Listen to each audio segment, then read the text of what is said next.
Hey, what's up, everybody?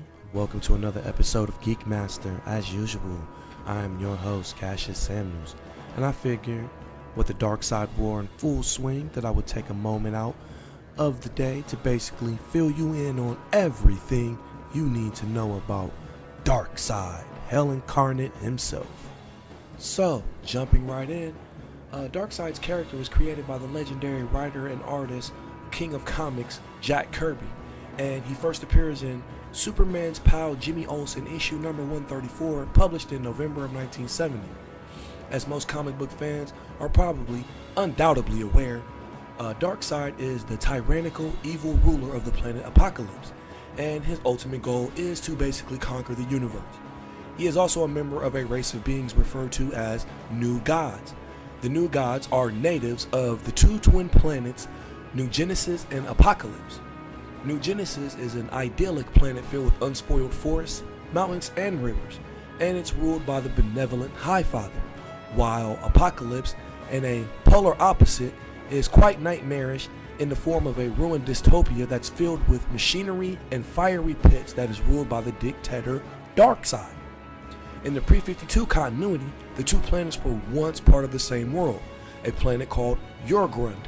But it was split apart millennia ago by its previous inhabitants, the Old Gods, who were beings who were most notably known for manufacturing weapon technology far beyond the comprehension of any other being in the known universe at the time. Before this cataclysmic war broke out, this realm of existence was noted for being a paradise, and known also as the Third World, though it had also been known by other names at the time, such as Asgard and Valhalla. So I should probably note right here that in the pre-52 continuity, the New Gods also had a version of themselves represented in each universe of the multiverse, as opposed to the New 52 version of the New Gods, who only had one set of New Gods to represent themselves throughout the entire multiverse. Meaning, in the pre-52, when there was a multiverse, there was an Earth 1, Earth 2, Earth 3, so on. That means that there was a Darkseid 1, a Darkseid 2, a Darkseid 3. In the New 52, there's only one Darkseid, there's only one High Father, there's only one Orion, there's only one Metron, so on and so on. But as I noted earlier, Darkseid is known to comic book fans, comic book lovers, even cartoon fans, to be one of the most powerful and most prominent characters in the DC universe altogether. This is due to his main power, the Omega Beams, which is a form of energy that fires from his eyes or hands as either a concussive force or a disintegrating energy beam, which is capable of erasing living objects and organisms from existence. Some super beings, such as Superman and Doomsday, have proven to be resistant to these beams, although in the case of Superman he does so with a great deal of pain. Also, Orion, who is Darkseid's second son, has been seen to deflect Omega Beams, and in the crossover story featuring the Justice League and Marvel's Avengers, Galactus was unaffected by a direct strike. These beams stem from a cosmic energy source called the Omega Effect, and it's also worth noting at this point that the Omega Beams have been known to resurrect fallen beings, most recently seen in the New 52 arc Robin Rises. He also has pinpoint control of this energy with unfaltering aim that allows the beam to travel in straight lines, bend, or curve around corners, and even pass through matter or other forms of energy. He can also teleport himself or others through time and space, and he has what's called the Omega Sanction, which traps organisms in a series of alternate realities or timelines, each worse than the previous. He also has super strength and invulnerability that can only be challenged by the likes of Superman, Doomsday, or Orion, or other characters of that caliber, and he has great speed on top of a massive intellect. He has also been known to demonstrate telepathy and flight as a power on occasion, along with a myriad of other abilities that have been seen from time to time depending on who's writing. So in the pre-52, Darkseid was born into the royal family of Apocalypse under the name Euxis, and he was the younger son of Yuga Khan and Hegra. As a young man, Euxis longed to gain the throne of Apocalypse, but had opposition in his peaceful older brother Drax.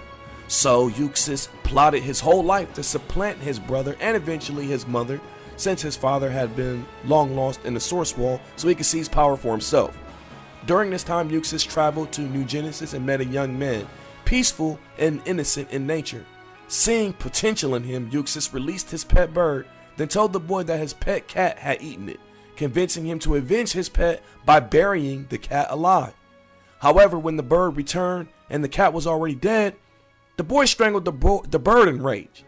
The boy soon took on the name Darkseid and would become Uxas' most trusted advisor and possibly the closest thing Uxas had to a friend. Finally, Uxas saw his chance to seize power when his brother Drax discovered a connection to the Omega Realm with intentions to connect with it so he could assume his god name.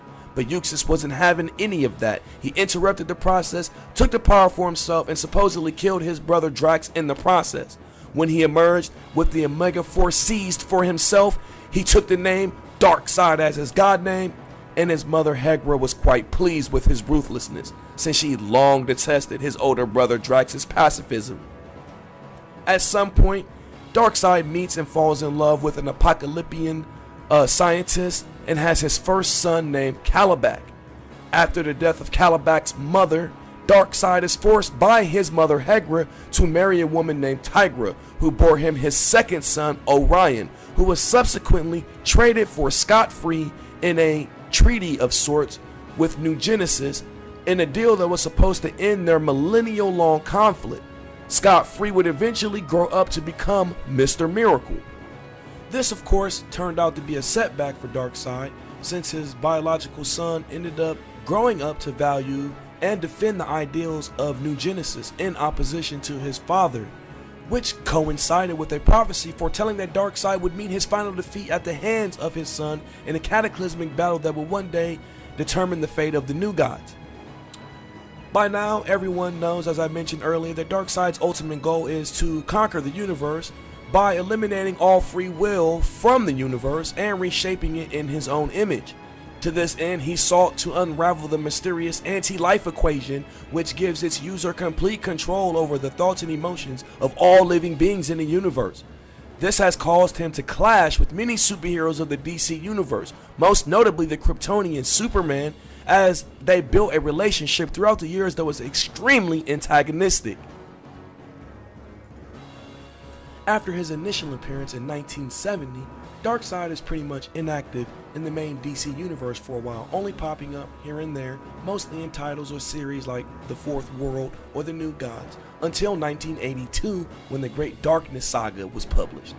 The Great Darkness Saga took place 1,000 years in the future, when Darkseid had apparently been absent for centuries and is almost completely forgotten. That is until he returns in full force and comes into conflict with that era's champions, the Legion of Superheroes. After using both scientific and magical methods to enhance his power, Darkseid transposes the planets Apocalypse and Daxam, which places Daxam under a yellow sun and gives each of its inhabitants Kryptonian-like powers equal to those of Superman. This is due to the fact that Daxam is home to a race of humanoid beings who actually descended from Kryptonian colonists. So after placing the Daxamites under his mental thrall, he uses them in a massive attempt to conquer the known universe.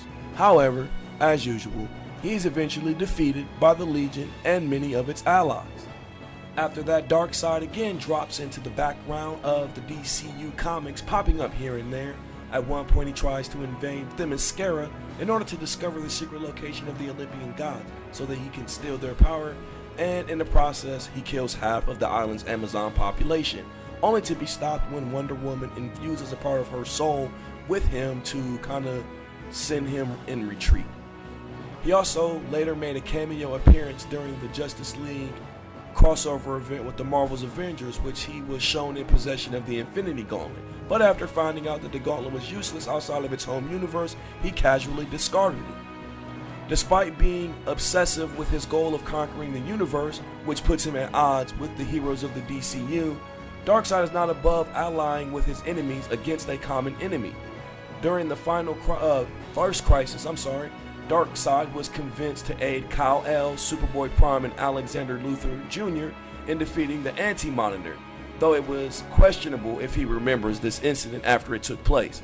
During the Imperiex War, Darkseid allied himself with Lex Luthor, who was then President of the United States, Brainiac 13, and a reluctant Justice League of America to combat the universe-threatening Imperiex Prime. Despite betrayal by Brainiac 13 and his third son Graven, whose mother has always been unknown, The Coalition succeeded in sending ImperieX's consciousness and Brainiac 13's world to the Big Bang via temporal boom tube. At some point after all that craziness, Darkseid gets back to trying to take over the universe, and he realizes he has to go through Superman first. So he attempts to attack Earth by kidnapping Supergirl and using black kryptonite to brainwash her so she can lead his female Furies, and since she's a warrior who's on par with Superman. This arc was the inspiration to the animated movie Superman Apocalypse, which is personally one of my favorite DC animated movies. In the Emperor Joker story arc, Darkseid is also featured when the Joker attempts to control him after gaining the powers of Mr. Mxyzptlk.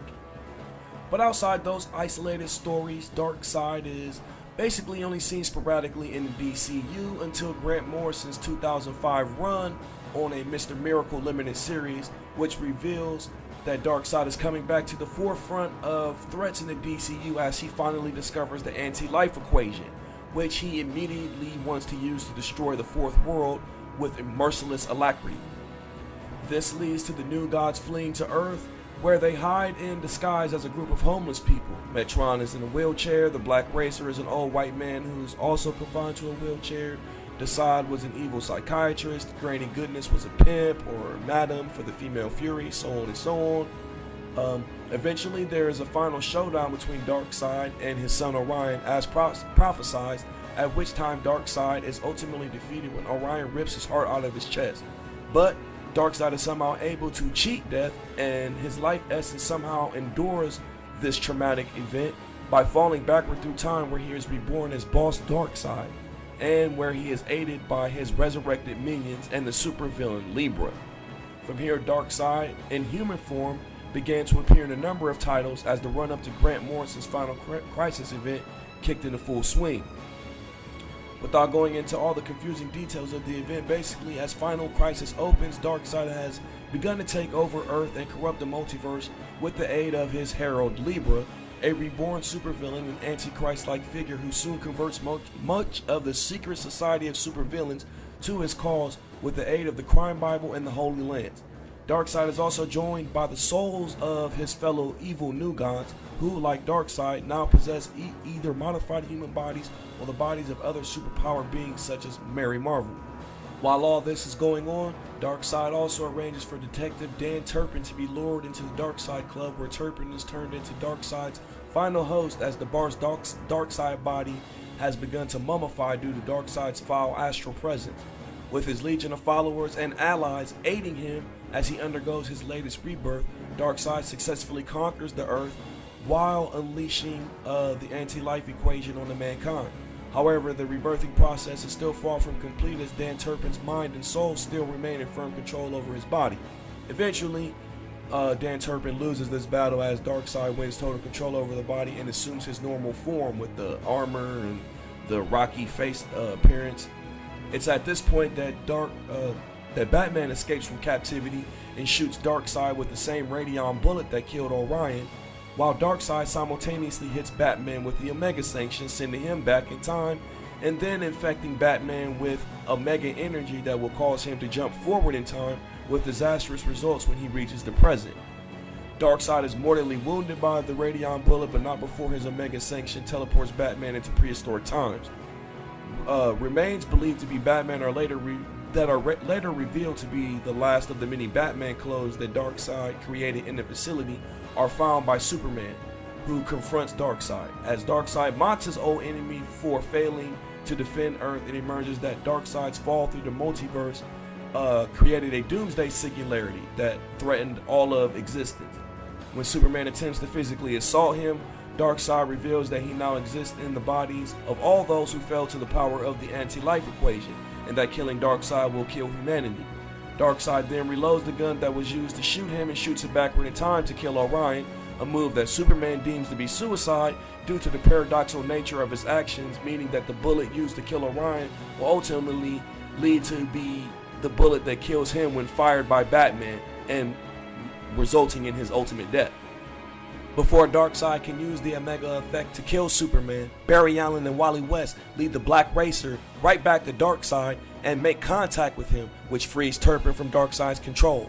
Once this happened, Wonder Woman is freed from her possession of the anti-life equation, and then she uses her lasso of truth to bind Darkseid in spirit form, effectively freeing humanity from the grips of the anti-life equation and by being mind controlled by Darkseid.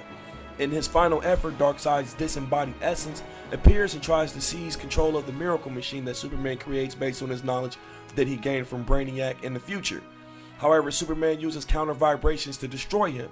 Furthermore, the last piece of Darkseid's plan fails when Batman, thanks to the actions of the new Batman, who's Dick Grayson, Red Robin, Tim Drake, Robin, Damian Wayne, and the Justice League, is able to return him safely to the present, consuming the Omega energy in his body without damaging the time stream further, thus becoming only becoming the second individual along with Mr. Miracle to escape the Omega Sanction, which is important to note since a lot of people who aren't familiar with the DCU fall victim to the misconception that the Omega Sanction was devised by writers strictly for the reason of trying to save Batman's ass from death by a Mega Beam, which is totally false. But after this crisis concludes, that's basically the last we see of Darkseid before the Flashpoint Paradox, which of course gave birth to the New 52. As the New 52 was launched, Darkseid's origins received a little bit of a retcon as Darkseid #1 was released during DC's villain month-long event that led into the Forever Evil arc. According to the trickster Kyle, following the Flashpoint event, the old gods once lived as deities above those that would become the new gods. In this time, these ancient titanic beings survived on the faith generated by the beings beneath them. Such individuals prayed for their survival amid the clashes between the old gods until a young Eustace tired of their ways and held nothing but contempt for them.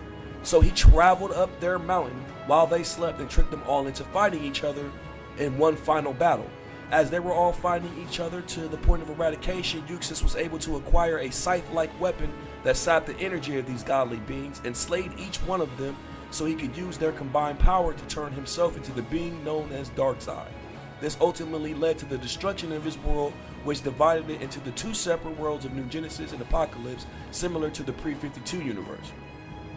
Eons passed, and in the same individual, Kyle, the Chaos Bringer, who is a teleporter, basically laughed at Darkseid and his parademons for fighting amongst themselves. This angered the ruler of Apocalypse, so he attempted to kill Kyle, but she had an unknown ability to jump between different dimensions, different universes. Darkseid found a way to follow via boom tube, and what he found was that there were other worlds to conquer that he didn't even know existed. Darkseid went on to conquer many worlds in pursuit of Kyle, who appears in several New 52 titles, most notably being Batman and Superman. But while chasing Kyle, he finds the time to conquer and vanquish many of these planets along the way, including Earth 2 and Earth 3. One in particular, Earth Prime, is where Darkseid finally meets defeat for the first time at the hands of the Justice League. It is at this time, during Darkseid's invasion of Prime Earth, that he sends his Lieutenant Steppenwolf to do the same with greater success on Earth 2, which results in the deaths of Batman, Superman, and Wonder Woman, which also strands Helena Wayne and Kara Zor-El on Prime Earth in the process. After the battle on Earth Prime, Darkseid is somehow put into stasis in a prison on Apocalypse, where he is eventually awakened by Mr. Miracle accidentally, while the heroes of Earth 2 struggle to save their world from the revelation that Apocalypse intends to devour their world to fuel itself. After a climactic battle between Darkseid and the heroes of Earth 2 is finally destroyed in the conclusion of World's End, and that leads up to the Convergence series that pretty much brings us to where we are now at the Darkseid War, kicking off in full swing of June 2015. With that being said, I'm going to go ahead and bring this video to a close. If you found any value in the podcast, please drop a like on the video, subscribe to the channel, and follow me at Facebook at The Geek Master. I try to put out at least one video a week, so if you want to stay up to date with all things comic, please subscribe to the channel, you fucks. I'll see you guys next time, and I'm out.